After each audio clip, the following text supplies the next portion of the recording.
ఇక అనంతబాబు జీవితం అంతా జైలేనా? వివరాల్లోకి వెళ్తే వైసీపీ ఎమ్మెల్సీ అనంతబాబు, ఆయన పేరు చెప్పగానే ప్రతి ఒక్కరికి గుర్తొచ్చేది ఏంటి తెలుసా? Door delivery. సాధారణంగా డోర్ డెలివరీ అనగానే ఏదో ఫుడ్ స్విగ్గీ జొమాటో వాళ్ళది ఫుడ్డో, లేకపోతే ఇప్పుడు లేటెస్ట్గా ఈ మధ్యకాలంలో వచ్చిన జెప్టోనో, బ్లింకిట్టో ఇట్లాంటివి గుర్తొస్తాయి. కానీ డెడ్ బాడీస్ కూడా ఆ రకంగా డెలివరీ చేయొచ్చు అనే దానికి కొత్త నిదర్శనమే ఈ ఎమ్మెల్సీ అనంతబాబు. అయితే ఆ కేసుకు సంబంధించిన దాంట్లో అతనే హత్య చేశాడని ఒప్పుకున్నాడు, అన్నీ బాగానే ఉండే. మరలా తూచి అనుకుంటే ఇప్పుడు మరలా మొదలుపెట్టారు. సరే, ఈ నేపథ్యంలోనే ఇప్పుడు తాజాగా ఆయన ఆ కేసు పైన విచారణ జరుగుతుంది కదా ముమ్మరంగా. పైగా సుప్రీంకోర్టు దీనిపైన చాలా సీరియస్గా వ్యాఖ్యానించింది. నవంబర్ 30వ తేదీ డెడ్ లైన్ అని చెప్పేసి అని కూడా డిసైడ్ చేసేసింది. సో ఈ క్రమంలోనే ఆ కేసు అంతా కూడా చాలా వేగవంతంగా నడుస్తూ ఉంది. ఇది ఎలా ఉంటే అనంతబాబు ఏం చేశాడు, సాక్షులు బెదిరించాలి అది ఇది అని చెప్పి ప్రలోభాలకు గురి చేయాలని చెప్పేసి ఆయన వాళ్ళని భయపెట్టారని చెప్పేసి వాళ్ళు సర్పవరం పోలీస్ స్టేషన్లో గత నెల ఏప్రిల్ 24వ తేదీన కంప్లైంట్ ఇచ్చారు. అప్పుడు ఆయన్ని అదుపులోకి తీసుకున్నారు. అయితే ఈ అనంతబాబు నిన్న మరలా పిటిషన్ వేశారు. ఏమని, నాకు బెయిల్ ఇప్పించండి అది ఇది అని చెప్పేసి, ఇది సర్పవరం పోలీస్ స్టేషన్లో నమోదైన కేసులో. సో దానికి సంబంధించి కోర్టు కొంచెం గట్టిగానే వాయించి మరి ఆ పిటిషన్ని కొట్టిపడేసి ఆయనకి బెయిల్ లేదు ఏం లేదని చెప్పేసి అన్నారు. సో బెయిల్ని తిరస్కరించారు. ఇలా ఉంటే ఓ ప్రక్కన సాక్షుల విచారణ, ఏదైతే సుబ్రహ్మణ్యం హత్య కేసులో సుబ్రహ్మణ్యం తల్లిదండ్రులని ఆయన సోదరుడిని విచారించిన న్యాయస్థానం శుక్రవారం ఆయన స్నేహితులు అరవ మణికంఠ, శివదుర్గా ప్రసాద్లను విచారించింది. సో వీళ్ళని మూడో రోజు వీళ్ళిద్దరిని కూడా విచారించడం జరిగింది. ఎవరిని, వాళ్ళ ఫ్రెండ్స్ని, అరవ మణికంఠ, శివదుర్గా ప్రసాద్ని కూడా విచారించింది. ఇక తర్వాత అనంతబాబుని ఆ కోర్టులో హాజరుపరిచి విచారణ చేయటం అనంతరం తిరిగి తరలించారట. సో హత్య జరిగిన రోజు రాత్రి ఏం జరిగిందనే విషయాలను ఇద్దరు సాక్షులు సమగ్రంగా న్యాయస్థానానికి వివరించారట.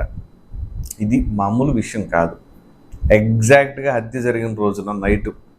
ఎందుకంటే ఇప్పుడు వీళ్ళు చెప్పే సాక్ష్యం వాస్తవమా కాదా అనేది కూడా క్రాస్ చెకింగ్ ఉంటుంది, ఆషామాషిగా ఉండదు. ఇప్పుడు ఎందుకంటే టెక్నాలజీ పెరిగింది, టెక్నికల్ ఎవిడెన్సెస్. ఇప్పుడు ప్రతి ఒక్కరికి ఒక మొబైల్ నెంబర్ అనేది, ఇప్పుడు ఫోన్ లేనివాడు ఎవడు ఉన్నాడు, అంతే కదా. సో ప్రతి ఒక్కరికి ఫోన్ ఉంది. సో అటువంటి సమయంలో ఈజీగా ఆ సిగ్నల్స్ని బట్టి ట్రేస్ అవుట్ చేసుకోవచ్చు. వెదర్ వీళ్ళు చెబుతుంది కరెక్టా రాంగా అని చెప్పేసి క్రాస్ చెక్ చేయాలి అంటే నేను చెప్తుంది.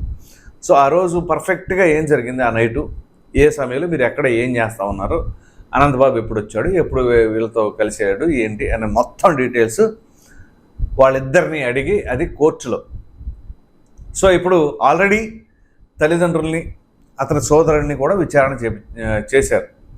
సో ఇప్పుడు తల్లిదండ్రులు చెప్పింది, ఈ ఫ్రెండ్స్ చెప్పింది పర్ఫెక్ట్గా మ్యాచ్ అయ్యేలాగా ఉంటే, అట్ ద సేమ్ టైం ఇప్పుడు అనంతబాబు చెప్తాడు కదా, అనంతబాబు చెప్పే కథకి వీళ్ళు చెప్పిన నిజాలకి ఎంతవరకు టాలీకి అవుతుంది, టాలీ కాకపోతే దొరికిపోతుంది. సార్ ఇప్పుడు ఎలాగూ అన్ని ఎవిడెన్స్లు కలెక్ట్ చేస్తున్నారు, తప్పించుకునే ఆస్కారమే లేదు.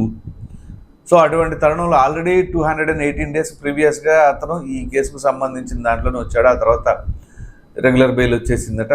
ఆ రెగ్యులర్ బెయిల్ వచ్చిన క్రమంలోనే ర్యాలీలు, ఊరేగింపులు ఇవన్నీ జరిగినాయి కదా. సో ఆ రకంగా ఇప్పుడు ఇచ్చేయాలి అది చేయాలి అని చెప్పేసి అనుకున్నారు. పిటిషన్ కొట్టేయాలి అని చెప్పేసి, బెయిల్ రావాలని పిటిషన్ వేశాడు. వేసిన తర్వాత ఆ పిటిషన్ కొట్టేశారు. ఇది ఇలా ఉంటే అతనికి వెన్నుముక, కండరాల నొప్పి తదితర సమస్యలతో బాధపడుతున్నాడట. ఎవరు, అనంతబాబు. వెన్నుముక, కండరాల నొప్పి అంట. కుర్రోడేగా, జైల్లో పెట్టగానే వెన్నుముకలో కండరాల నొప్పులు అన్నీ వచ్చేస్తాయి ఏంటి? ఇదే చంద్రబాబు నాయుడు గారు జైల్లో ఉన్నప్పుడు అప్పుడు కొంచెం ఇబ్బందిగా ఉంది. అంటే తనకి కొన్ని సమస్యలు ఉంటాయి కదా, ఇప్పుడు మామూలు వయసు రీత్యా కావచ్చు, లేకపోతే మొదటి నుంచి ఉన్నాయి కావచ్చు. దానికి ఇన్ని ఎటకారాయలు పోయారు. మాజీ ముఖ్యమంత్రి అని కూడా చూడకుండా దోమలు కొడుతున్నాయంటే దోమలు కూడా రంభా ఓరసులు వచ్చి కొడతాయా అని చెప్పేసి మాట్లాడిన కొడాలి నాని, అంబటి రాంబాబు, మీరు మంత్రులుగా ఉన్న సమయాల్లోనే ఆ రకంగా మాట్లాడారంటే ఏమనాలి? మరి ఇప్పుడు ఏం చేయాలి? ఇప్పుడు ఇతను ఒక ఎమ్మెల్సీ అయ్యి ఉండి ఒక వ్యక్తిని చంపిన కేసులో, హత్య చేసిన కేసులో, ఇది అండర్లైన్ చేసుకోండి, హత్య చేసిన కేసులో ఆ రకంగా బరి తెగించి బాడీని అప్పచెప్పింది కాక డబ్బులు అక్కడ పడేసి ఇది కర్మకాండ అంత్యక్రియలు చేసుకోండి అని చెప్పేసి డబ్బులు అక్కడ ఇసిరేసి వెళ్ళాడంటే ఎంతటి కండకావరం అయి ఉండాలా. మరలా అది కాకుండా ఇప్పుడు వచ్చేసి అది ఇది అని చెప్పేసి ఏదేదో మసిపూసి మారేడుకాయ చేయాలనే ప్రయత్నాలు. అంపాల సుబ్బారావు బాబా ఆయన సీనియర్ అడ్వకేట్, ఆయన విశ్వ ప్రయత్నాలు అనమాట. ఈ కేసుని ఎట్టి పరిస్థితుల్లో వదలకూడదు అని మొండి పట్టుదలతో ఉండి మళ్ళీ రీఓపెన్ చేయించిన కేసు ఇది. ఇప్పుడు ఈయనకి వెన్నుముక నొప్పి కండరాలు పట్టేస్తున్నాయా, కండరాలు నొప్పి వెన్నుముక సమస్యలతో బాధపడుతున్నాండి. ప్రత్యేకంగా మంచం, దిండు, ఇతర వసతులు, ఇంటి భోజన సదుపాయాలు కల్పించాడని అతని తరపున న్యాయవాది శుక్రవారం పిటిషన్ వేశాడంట. దిండు, మంచం, పరుపు, ఏసీ, ఇంకేమొద్దు, ఇవి కావాలట, ఇవి కావాలని చెప్పేసి అంటున్నారు. అడగగానే కదా అవన్నీ టెస్ట్ చేయాలి. మళ్ళా కోర్టు కూడా పరీక్షలకు పంపించి ఇప్పుడు ఇది చెబుతున్నది ఎంతవరకు ఫ్యాక్ట్ అనేది చెప్పేసి చూడాలి. ఒకవేళ ఇందులో కనుక నిజాలు లేవని తేలిందనుకోండి, ఇప్పుడు ఈ కేసుకు పడుతుంది కదా శిక్ష, అది కాకుండా ఇంకా అదనంగా ఇంకా వేయాలన్నమాట.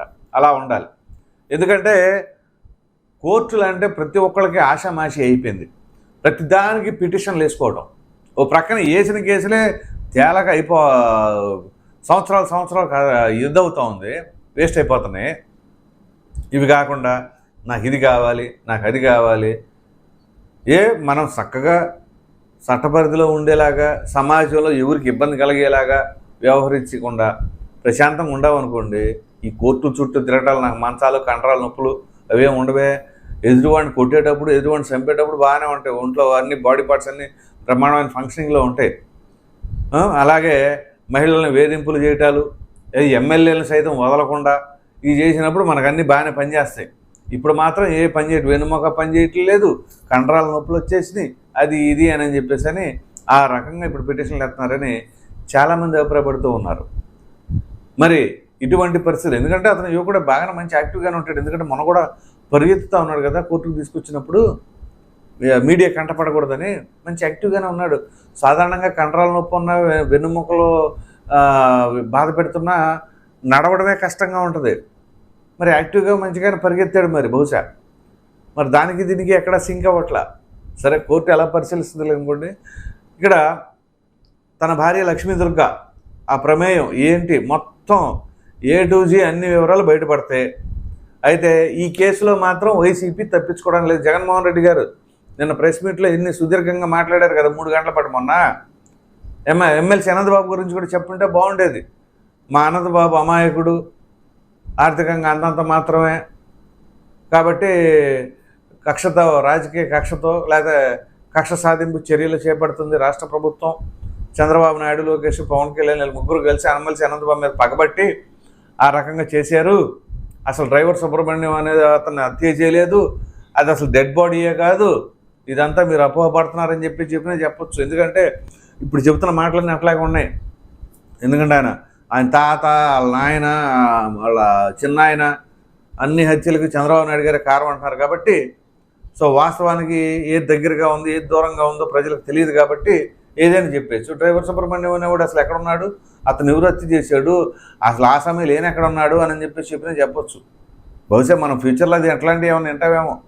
సో ఎనీహో మొత్తం మీద కనుక మాట్లాడుకోవాల్సి వస్తే ఎమ్మెల్సీ అనంతబాబు ఈ యొక్క హత్య కేసుకు సంబంధించిన దాంట్లో బెయిల్ కావాలని పిటిషన్ వేస్తే కోర్టు ఏమో నో రిజెక్టెడ్ అని చెప్పేసి అంది. అలాగే ఆ సాక్షులను పిలిచి విచారణ చేపడతా ఉంది.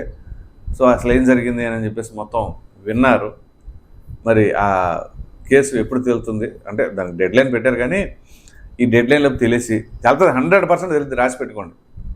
మరి మీరైతే ఎటువంటి శిక్ష పడితే బాగుంటుందనే అభిప్రాయాన్ని కామెంట్లో తప్పకుండా తెలియజేయండి. Thank you.